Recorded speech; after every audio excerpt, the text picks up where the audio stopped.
네, 반갑습니다. 방금 소개받은 최윤리라고 합니다. 네, 앞에 그 뷰티 잘 들었고요. 30초 메이크업입니다. 어떻게 하면 좀 짧게 할까? 이거를 늘 고민하고 뭘 좀 덜 바르고 나갈 수 있을까를 늘 고민을 하는데 굉장히 보면서 주변에 거울이 없는 것이 너무 다행이다. 약간 이런 생각도 좀 하면서 재미있게 잘 들었습니다.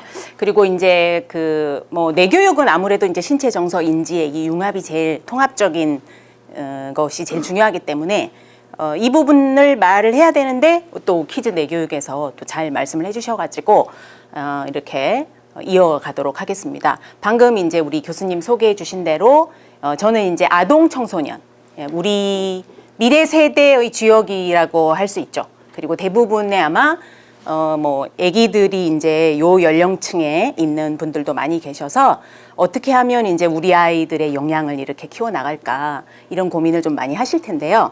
시작에 앞서 여러분께 제가 좋은 문학 작품을 하나 보여드리도록 하겠습니다. 네, 그날은 구름이 낮게 깔리고 어두침침한 날이었다. 방 안은 항상 최적의 온도와 습도. 요코 씨는 단정치 않은 모습으로 소파에 앉아 의미 없는 게임으로 시간을 끌고 있다. 그렇지만 내게는 말을 걸지 않는다. 점점점 이렇게 되어 있는데 이 소설이에요. 단편 소설. 이 소설을 왜 보여드렸냐면 이거는 2016년에 벌써 그 일본에서는 해마다 그 단편 소설 공모전을 하는데 인공지능이 응모를 해가지고 본선에는 진출은 못했지만 어쨌든 1차 심사를 통과한 이 단편 소설의 일부분이었습니다. 어떻게 보시니까 이렇게 인공지능이 쓴 것 같은 느낌이 확 오시나요? 그러지 않으시죠? 그렇죠? 그래서 굉장히 지금은 뭐 인공지능이 광고도 만들고 뭐 그림도 그리고 작곡도 하고 인터넷을 조금만 뒤져보시면 저는 이제 다중지능 중에 음악지능이 제일 끝에 있습니다.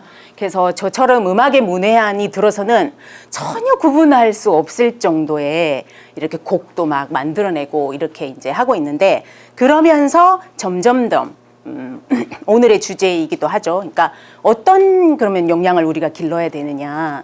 AI 기술에 의해서 대체될 수 없는 인간만의 고유한 거는 무엇이 있느냐. 인간이 존재하는 가치는 뭐냐. 이런 거에 대해서 근원적인 고민을 굉장히 이제 많이 하게 되는 것 같습니다. 그래서 이런 시대에 필요한 역량은 뭐 창의성이다. 뭐 소통하고 협업하는 역량이다, 비판적 사고력이다, 뭐 이렇게 사시, 뭐 육시, 막 이렇게 해가지고 곳곳에서 이제 여러 가지 역량들을 이야기를 하고 있기도 합니다. 저도 이제 아이들을 많이 만나고 또 지도를 하고 프로그램도 이제 개발을 하고 하면서 어떤 역량이 정말 있어야 될까 이런 고민을 많이 하고 지난번 한 번은 이제 그래서 그 스스로를 돌아볼 수 있는 인간으로서 어떤 메타인지 하고 그리고 이제 타인과 이렇게 공감하는 이런 능력이 굉장히 중요한 것 같다고도 이제 한번 말씀을 드렸고요. 오늘은 그래서 이제 좀 종합적으로 봤을 때 지금은 이제 뭐 어지간한 지식은 사실 여러분들이 갖고 계신 스마트폰 뒤지면 다 나오잖아요. 그렇죠? 그래서 옛날에는 굉장히 똑똑한 사람 보고 우리가 쟤 완전 똑똑해. 걸어다니는 백과사전이야. 막 이렇게 얘기했지만 요즘은 그런 백과사전을 여러분이 들고 걸어 다니시잖아요. 그렇죠? 그래서 어지간한 거는 이렇게 스마트폰이나 매체를 이용하면 다 검색을 할 수 있기 때문에 지금 뭐 지식의 습득보다는 그걸 활용하는 능력이 더 중요하다, 생각하는 역량이 더 중요하다 이런 말 굉장히 이제 많이 들어보셨을 거고요. 그리고 또 이렇게 스마트폰 하나만 있어도 아까 놀이에 대해서도 나왔지만 요즘은 이 스마트폰 하나만 있으면 하루 종일도 아니고 일주일도 혼자 놀 수 있습니다.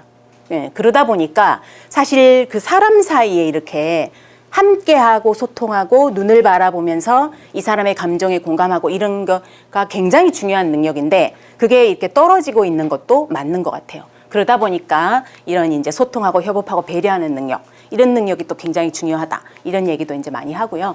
그리고 이제 또 하나 중요한 거는 우리가 어떻게 해야 된다는 건 다 알아요. 그렇지만 그 아는 것하고 이거를 실천에 옮기는 건 굉장히 다른 문제인 것 같습니다. 그래서 요즘에 뭐 50대도 가장 인기 있는 검색 정보를 취득한 1순위가 유튜브더라고요. 그래서 유튜브 많이 보면 굉장히 이제 그 검색 순위가 높고 구독자 수가 많은 유튜버들이 하는 영상은 대부분 본인의 어떤 경험담, 내가 이렇게 해서 이렇게 됐어. 이런 게 굉장히 인기가 있지 원리나 이론을 막 이야기하는 게 인기가 있는 것 같진 않아요. 그래서 그만큼 사람들이 이제 자기가 어떤 꿈과 비전이 있을 때 그거를 실천하는 힘, 이거를 굉장히 중요하게 여기는구나 이렇게 생각을 합니다. 그래서 지식보다는 이제 생각하는 힘, 그다음에 함께 할 수 있는 어떤 배려하고 소통하고 이런 인성, 그리고 실행력, 이런 게 이제 가장 중요하지 않나 이렇게 이제 생각을 하고요. 이 이야기를 저는 몇 해 전에 이웃나라 일본에서 시작된 어떤 프로젝트로 이제 오늘 이야기를 한번 끌어가 볼까 합니다. 인공지능이 저 정확하게 말하면 이제 AI 기술이죠. 이런 AI 기술이 계속 발달을 하는 이 즈음에 인공지능은 과연 어디까지 할 수 있는가? 그리고 이렇게 함께 살아가야 하는 세상에서 인간이 갖춰야 되는 역량은 무엇일까라는 의문으로 이제 2011년도에 일본에서 AI도 대학에 갈 수 있는가? 이런 프로젝트가 이제 시작이 됐습니다. 그래서 이 이제 도로보라는 AI 로봇인데요. 얘가 이제 막 정말 열심히 공부를 시켰어요, 얘를. 그래서 시험을 봤을 때 상위 20% 성적.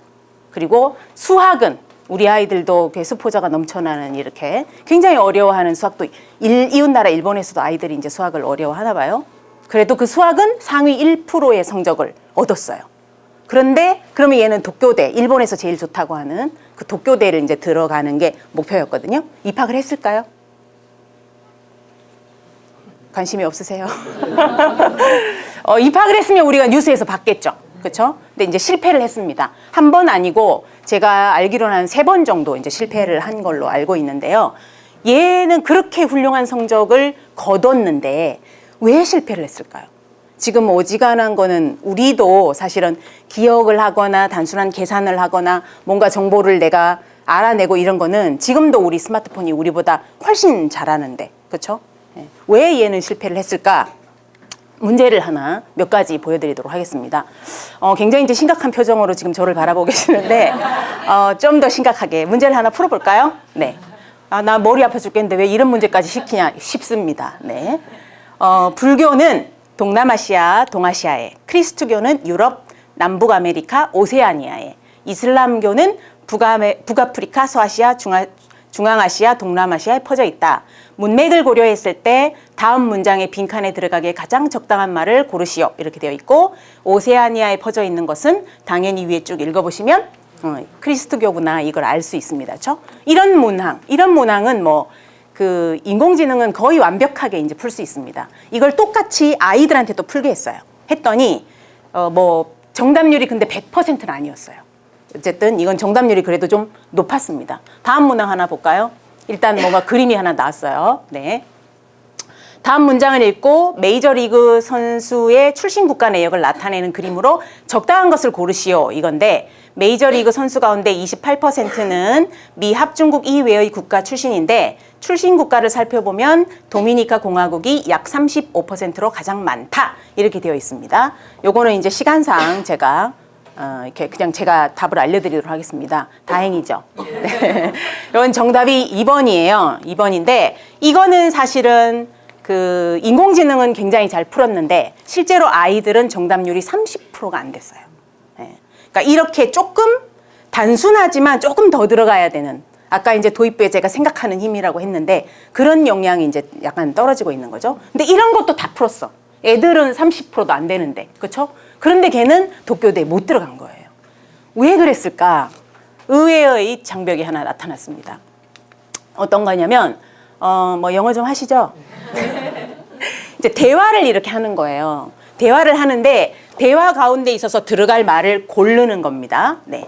그러면 자연스럽게 이제 읽어보면 야, 너 신발끈 풀렸어. 이런 건데 이 인공지능은 전혀 엉뚱한 답을 내놓더라는 거예요. 그래서 이 도로보를 굉장히 많이 훈련시켰음에도 불구하고 이런 문제를 못 풀었다는 거예요. 단순하게 그냥 지식적인 거, 그러니까 AI 기술은 사실은 빅데이터를 이용해서 통계적으로 문제를 푸는 거잖아요. 그렇다 보니까 그런 거는 잘 아는데 앞뒤 문맥을 고려하고 상황을 보고 의미를 파악하는 것에 걸려서 얘가 가장 점수 힘들게 넘어간 게 이제 국어하고 영어였다고 합니다. 그러니까 의미를 잘 이해하지 못해가지고, 그렇죠? 그래서 얘가 이제 그 장벽을 못 넘은 거죠. 그러면 이제 이걸 보고 아, 우리는 저거를 갖춰야 되겠구나. 인공지능이 할 수 없는 이렇게 이제 생각하실 수 있을 텐데 이제 이것이 가장 기본이죠. 그렇죠? 그러니까 예를 들면 이거죠. 이제 저는 이름이 이제 윤리인데 이거는 학교에 가면 이제 과목명일 수도 있어요. 그렇죠? 그래서 글에 나는 윤리와 수학을 공부했다. 이렇게 하면 그것이 윤리 과목하고 수학 과목을 같이 공부했다. 이럴 수도 있고 윤리라는 사람과 수학을 공부했다. 이런 뜻일 수도 있어요. 근데 사람은 그걸 앞뒤를 쭉 읽어보고 아, 이게 윤리라는 아이와 같이 수학을 공부했다는 뜻이구나. 이걸 알아내는데 인공지능은 이런 정말 심플해 보이고 단순해 보이는데 잘 못했다는 거죠. 그렇죠? 여기에 굉장히 저는 이제 큰 의미가 있다고 생각을 합니다. 우리는 이제 인간의 뇌는 의미가 굉장히 중요하잖아요.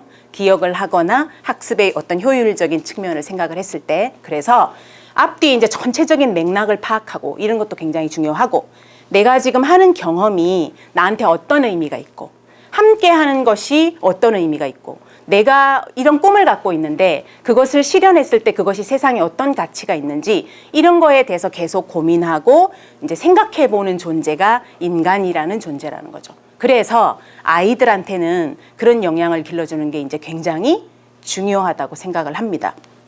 그렇다면 앞에도 이제 말씀을 드렸다시피 그런 중요한 영양 그건 됐고 이거잖아요. 그래서 어떻게 하면 길러지냐고 이거죠, 그렇죠? 네, 근데 뭐 방법은 굉장히 많죠. 외부에도 나가면 정말 우리나라만큼 사교육이 이렇게 또 발달한 곳이 없기 때문에 그런 교육도 있어 싶은 것도 진짜 많습니다. 그렇죠? 많은데 이제 뇌교육에서는 여러 가지 다양한 방법이 있지만 신체 정서 인지를 통합적으로 이것을 접근을 해서 실질적으로 실행력까지 이어질 수 있도록 이렇게 지도를 합니다. 우리가 해야 한다는 것도 알고 친구하고 잘 지내야 된다는 것도 알고 지식적으로는 다 알지만 문제는 그것이 깊이 나에게 의미가 있는 정보로 각인이 되고 그래서 실행력까지 이어질 수 있어야 되는데 그렇지 못한 것이 사실 지금의 많은 교육이 낳은 문제들이 아닌가라는 생각을 해봅니다. 그래서 그러면 이렇게 저런 거를 신체 정서 인지를 통합해서 어떻게 가르치느냐? 지난번에 한번 이제 그 강의에서 뭐 이제 뇌체조 움직임을 통해서 내 몸의 어떤 상태 이런 거를 느끼고 아, 내 몸이 지금 이렇게 움직이는 거하고 오른쪽으로 움직이는 거하고 왼쪽으로 움직이는 게 느낌이 조금 다르구나. 내가 평소에 왼쪽을 조금 많이 쓰는데 그래서 이런 느낌인가? 이렇게. 그러니까 본인의 어떤 신체적인 상태, 여기가 아프구나, 여긴 조금 덜 당기는구나, 이렇게. 본인의 어떤 신체적인 상태를 인지를 하고 그 다음에는 아, 하기가 싫다, 힘들다, 그만하고 싶다. 이런 나의 어떤 정서적인 마음의 상태, 이것도 알고 한 단계를 더 넘어가서 그러면 왜 나는 이런 게 힘들고 하기 싫고 포기하고 싶을까? 라고 자기 스스로를 인지적으로 메타인지할 수 있는 그런 것까지 갈 수 있습니다. 그래서 뇌체조를 할 때 아이들이 많이 하는 이제 에너지 느끼기나 호흡하고 또 이제 같은 자세로 오래 있는 거 HSP gym이라고 하죠. 연단이라고도 합니다. 그런 자세를 하면서 아이들이 느꼈던 거는 이제 지난번에 한번 보여드렸고요. 오늘은 그래서 이 모든 것이 종합적으로 들어가는 활동이 하나 있습니다. 그 사례를 이제 한번 말씀을 드릴게요. 비할레 교육에는 많은 아이들이 있지만 그 중에서도 이렇게 그 자기 스스로의 어떤 앞에 이제 말씀드렸던 그 지식의 습득보다는 그걸 잘 활용하는 어떤 능력, 생각하는 힘이나 그다음에 타인과 잘 소통하고 배려할 수 있는 그런 인성, 그리고 이제 자기의 꿈과 비전을 가지고 실행할 수 있는 힘, 이런 힘을 가진 아이들을 이제 기르고자 하는 게 이제 저희의 주된 목표죠. 그런 아이들을 일지영제라는 군으로 이렇게 특별히 이거 관리를 하고 있는데 그 일지영제가 되기 위해서는 이 아이들이 통과해야 되는 것이 굉장히 많습니다. 인지적인 측면도 통과해야 되고 뭐 여러 가지가 있는데 그 중에 하나가 이제 HSP 12단이라는 게 있어요. 혹시 HSP 12단이 뭔지 아시는 분 계세요? 안 시킬게요. 네. 물구나무 서서 걷는 거예요. 네. 그러니까 그냥 뭐 걸을 수도 있지만 물구나무 서서 걷는다는 거는 이미 이제 여러분의 머릿속에 상상이 되시는 분도 계시고 안 되시는 분도 계시겠지만 사실 이거를 하려면 신체적으로 굉장히 내가 균형도 잘 맞아야 되고요. 호흡도 돼야 되고 그리고 근력도 있어야 되고 무엇보다 이걸 꼭 해야 하는 이유가 있어야 됩니다. 아니면 그냥 이렇게 걸어 다닐 수 있는데 굳이 내가 그 힘든 과정을 거쳐서 이렇게 할 필요는 없으니까요. 그렇죠? 근데 이걸 시작을 하려면 사실 긴 시간이 필요해요. 처음부터. 체력도 다지고 이렇게 해야 되니까. 근데 이제 일지영재를 하려면 이제 그거를 해서 36걸음, 여자인 경우에는 통과를 해야 되는데 왜 많은 아이들이 이거를 통과를 해서 하려고 하느냐? 이게 중요하겠죠. 그렇죠? 우선은 이 HSP 12단을 통과한 어떤 여자친구의 나눔을 먼저 보여드리고 제가 이야기를 끌어가도록 하겠습니다. 이 친구는 고등학교 1학년 여자친구입니다. 여러분 주변에 요즘 이제 뭐 청소년 아이들을 많이 보셔서 아시겠지만 사실 지금의 우리 환경에서 아이들이 나의 어떤 꿈과 앞으로 비전에 대해서 막 희망을 가지고 적극적으로 이렇게 해나가기에는 그렇게 쉬운 환경은 아닌 것 같아요. 근데 이제 이 친구는 어쨌든 일지영재를 선택을 하고 12단을 이제 막 통과를 하는 것에 이제 나눔을 이렇게 이제 적었습니다. 12단이 잘 안 될 때마다 정말 나는 안 될 놈인 건가 하면서 두 가지 모습이 떠올랐어요. 일지영재가 돼서 뉴질랜드 숲을 걷는 모습. 저희가 이제 일지영재가 되면 뉴질랜드로 이제 인가 캠프를 가거든요. 예. 그리고 이번에도 통과하지 못하여 그저 그렇게 사는 모습과 함께 다시 면접을 보는 내 모습. 얼마 전에 수능이 있었지만 재수를 하게 되면 그 과정을 또 겪어야 되죠. 그러니까 얘가 사실 이 두 번째였어요, 이게. 그래가지고 그러면 또 해야 되잖아요. 그렇죠? 그래서 이제 이렇게 한 거예요. 그 순간 너무 울컥하고 일지영재가 정말 하고 싶다는 간절함이 샘솟았습니다. 너무너무 하고 싶다는 생각밖에 들지 않아 계속 눈물이 났습니다. 그러니까 일지영재를 하는 과정 동안 아이들이 자기에 대한 어떤 가치, 나의 소중함, 그리고 내 꿈을 이뤄나가는 실행력 이런 걸 굉장히 많이 배워요. 그래서 나 정말 변화하고 싶다. 성장하고 싶다. 다르게 살고 싶다. 이렇게 할 경우에 이제 선택을 굉장히 많이 하거든요. 그러니까 얘는 굉장히 그게 간절한 거죠. 지금 이거 꺼졌네요. 이제 어떤 내용이냐면 36걸음을 걸어야 되는데 얘가 34걸음을 걸은 거예요. 그래가지고 34걸음을 걸으면 느낌이 어때요? 2걸음만 더 걸으면 되니까 다음 날 조금 여유 있게 나가서 연습을 해야겠다. 이렇게 생각을 한 거죠.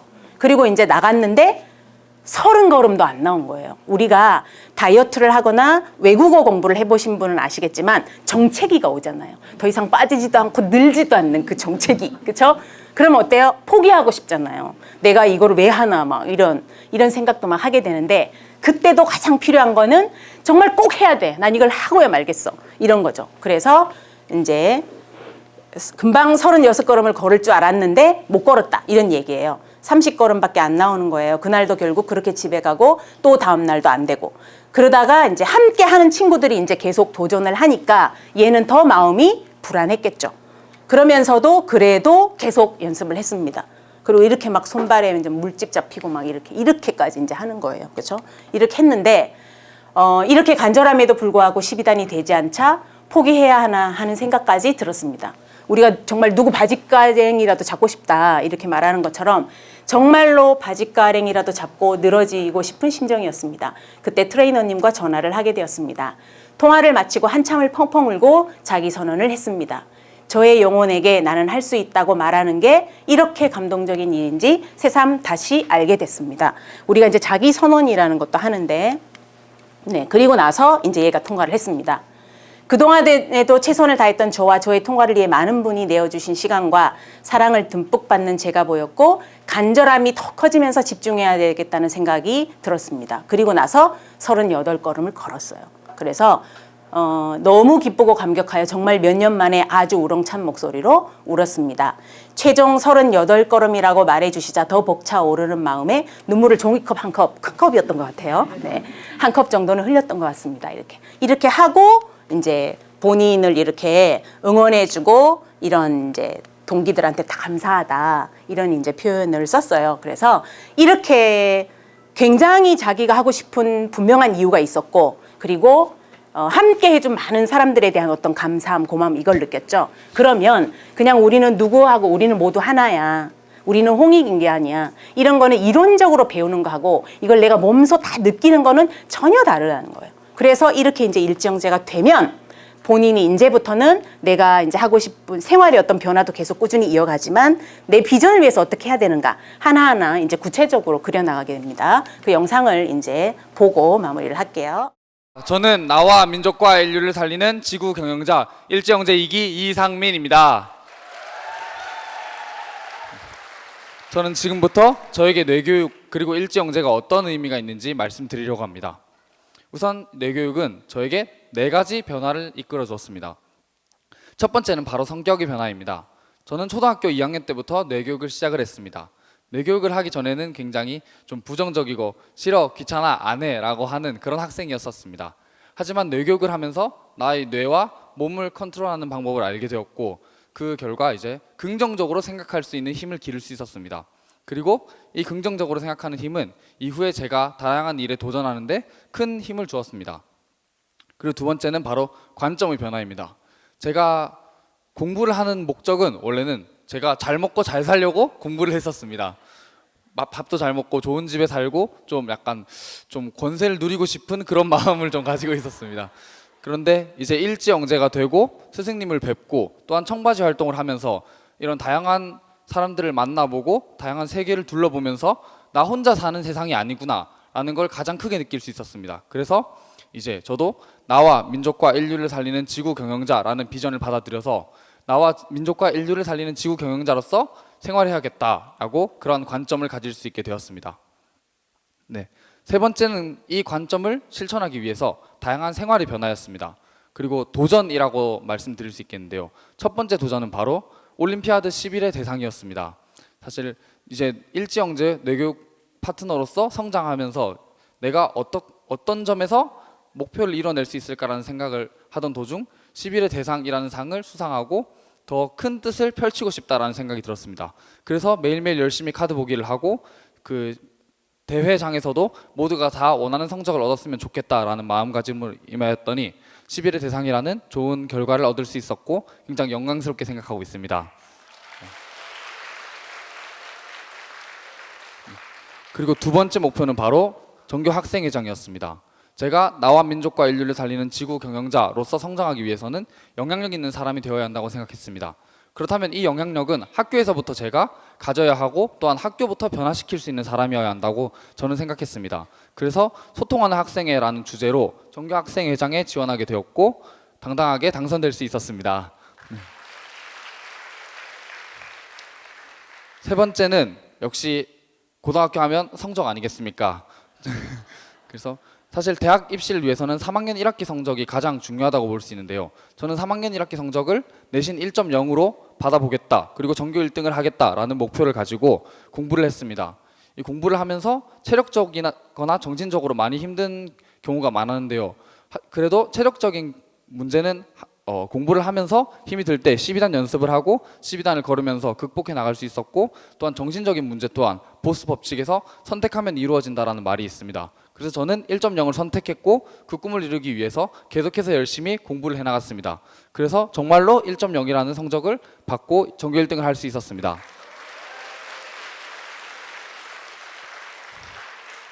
그리고 여기 마지막 빈칸이 한 자리가 있는데요. 사실 저는 이 빈칸 덕분에 제가 이 자리에 서 있지 않나라고 생각합니다. 바로 이번에 서울대학교에 최종 합격을 할 수 있었습니다. 네.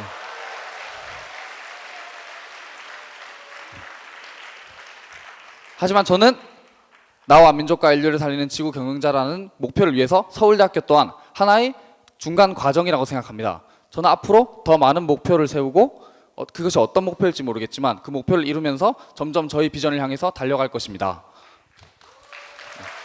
그렇다면 이제 마지막으로 제가 가지고 있는 비전에 대해서 말씀드리도록 하겠습니다. 첫 번째 비전은 역시 나와 민족과 인류를 살리는 지구 경영자입니다.